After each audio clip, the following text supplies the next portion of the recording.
it's Madison. Welcome back to my channel. In today's video, I'm going to be talking to you guys about how I manage school and riding, giving you guys some tips on how to manage good grades in your horse and everything in between.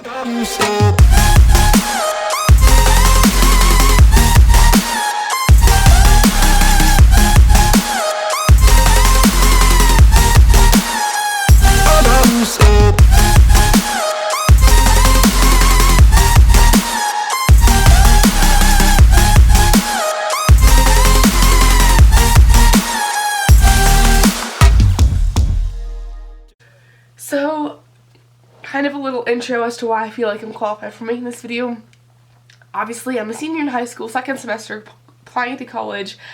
I take all weighted classes, AP, DE, etc., PLTW, and I ride as well. As you may or may not know, I'm a C2 HB with the United States Pony Club, and am a 4.0 plus student. Last semester I had a 4.94, which is pretty insane. Hardest schedule I've ever taken in my life. Had straight A's and 1 A minus, which was awesome. Either way, I feel like at this point I now have like some reasons I feel like worthy of making this video, if that makes sense. And just have some more experience dealing with stress and time management, things like that. If you guys are interested, I have revamped my blog, restarted it, bought a domain name, and completely redoing everything. Not only is this new blog about equestrian things, it's about fitness, school, traveling, life, everything in between. And I will have it linked at the top of the description down below if you guys would all like to go check that out. So this video will be posted as a blog post as well. With some more tips, more like visual, verbal things you can see. Either way, let's get going. First and foremost, I think it's important that you all find your priorities. Obviously, you probably came to this video because you're like, hey Madison, my two priorities are school and riding, but I don't know how to manage them. But within that, there are so many different priorities you can kind of fine tune. For example, for me, my biggest priority things that I like micromanage with my priorities within those two categories are my classes. If I have a class with a 98 tomorrow and a class that I have a 94 in 2 weeks, or let's say a 90% in 2 weeks, my school basically, if you have an A minus, you only get 3.66 credits towards your GPA, if that makes sense. So you legitimately can only have a 4.0 if you have above a 93 or 94 at every single class. So for me, my biggest thing is always trying to keep everything above an A. So if I have a test tomorrow at a class that I have a 98 in and a test in 2 weeks that I have a 90% in, I'm not going to study at all for that 98% because there's a 5% like point range from a 98% to a 93, which would be the tipping point of me getting an A minus, right? And I'm not going to waste my time studying for a class that I have so much wiggle room in, so much like ability, or I guess wiggle room is a good way to put it. I have such like a wide buffer between where I am now and where I hope I don't end up, if that makes sense. So that goes for everything. It's just like at the barn, not to say you should be neglecting your horse and not scooping your horse's poop, but if you have 1 hour every day for the rest of the week and it takes you an hour and a half to clean your horse's paddock, or let's say every weekday, and then your weekends are free, but you have a test coming up tomorrow, you could wait a couple days, let that poop build up, scoop it all at once and kind of get it all out of there at once, because you know that you can get it done later and your classes right now are the priority. Because let's be honest, for the majority of us, after high school or even college, wherever you're at, riding isn't going to be your life. You are not going to be making a career out of riding. The things that colleges are going to look at and see right now that are going to have like the biggest impact are your grades and your statistics, things like that. Of course, your extracurriculars are too, but your horse isn't, or your college admissions counselor or like rep or like the dude who's gonna like read your college application is not gonna be able to see, oh, she missed scooping her horse's paddock on this one specific day and decided to do it the next day. No. They don't care. There's no way they're ever gonna see that. But what they are gonna see is that stupid little letter that shows up on the end of your transcript.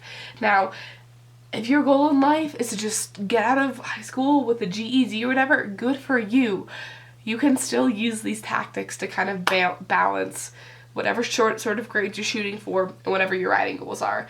I also have reached the point in my life where I do not live in a place with a trainer or a horse or just like a climate that gives me the option to be competing at a high level. So I'm just going to make the most of what I have now with Penelope at the lower levels and just enjoying it, because I know that I physically cannot and am not able to afford, or I don't have a trainer that will take me to the upper levels, which gives me a little bit more freedom with her and a little bit more flexibility with my school, because I don't have as many options available to me, if that makes any sense. Number 2, this is probably the hardest thing to do for all of us, and this is cut out nonsense time. This is things like social media, Netflix, whatever it may be. Now, obviously for me, I am turning my social media more into like a business, if you know what I'm saying, where I have companies that I have obligations with, so I need to be cutting out some of my time and making them a priority. But if I have 30 minutes tonight to sit and do nothing, I could be using it to rejuvenate myself, which is my third point, is to find you time. So cut out your nonsense time and make time for yourself, time to de-stress and avoid stress and just kind of rejuvenate your body, whether that's yoga, hiking, whatever. I obviously live in a very outdoor active community. I live right next to Vale, so my biggest ways of like de-stressing is outside, just kind of like things for my body, or maybe for you that's taking a nap, maybe for you that's drawing. But your nonsense time is the things that really have little to no benefit to you, and most of the time that's social media. Going off of that, you can find ways to make the most of your time while still making it personal time. For example, I am in AP Spanish, and I am so bad at Spanish, guys. You think, oh, AP Spanish, she can't be that bad. Yeah, I guess in the big scheme of things, I'm not that bad, but I don't feel worthy of being in AP Spanish, if you know what I'm saying. So for me, when I lay in bed at night and have 30 minutes before I want to go to bed, I'm like, okay, I want to watch some Netflix, but not only am I going to watch Netflix, how can I make this beneficial and have more of like a long-term impact on me instead of me just staring at a screen? So my trick is I watch Netflix in Spanish, and I know that sounds awful. Sometimes it is, because it's actually like your brain's actually like still working and like, you know, while you're watching Netflix. But I feel so much more productive, because even though while I'm laying on my bed relaxing and taking a break, I am still finding ways to benefit, whether it's my brain, my body, things like that, while I'm relaxing. And my teachers even said, if you have one thing of homework tonight, like, for example, this actually happened today. She said, you don't have homework today, but I would love if you just found 20 minutes to go read, listen to, or speak Spanish somehow. So my thing is always just like, I'll just watch Spanish and Netflix. Or what? Netflix in Spanish with Spanish subtitles. I'm like, perfect, right? So not only is it cutting out nonsense time and finding you time, but it's prioritizing your time and trying to make the most of it. Which goes back to the whole big picture of time management. So in order to do these things, I highly, highly, highly suggest that you all get a planner, get a bullet journal, get something.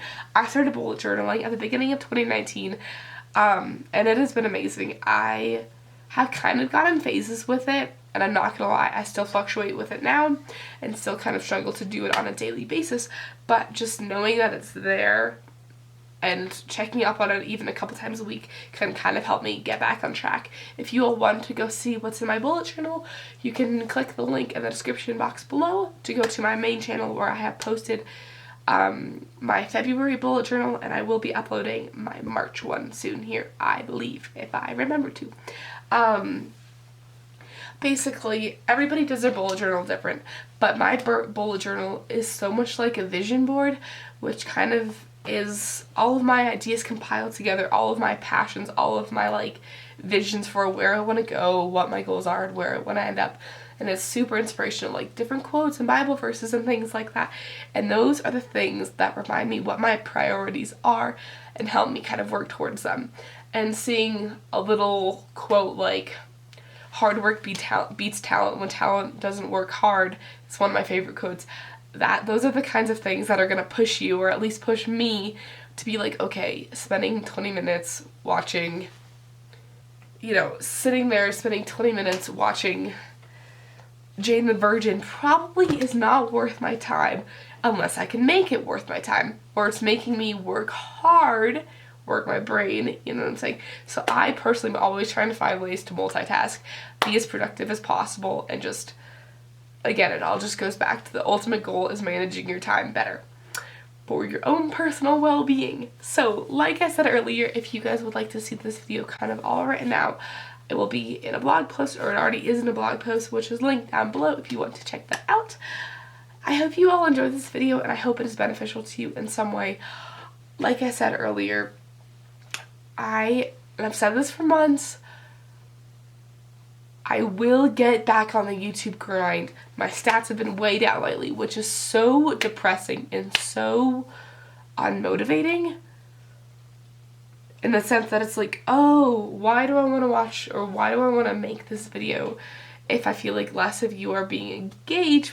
That on the flip side, it's also like, ooh, Madison, that's your own dang fault. You're going to turn that around. So here we are. Anyways, thank you guys so much for watching. I love you all so much, and I will see you all in my next video. Peace out. Bye!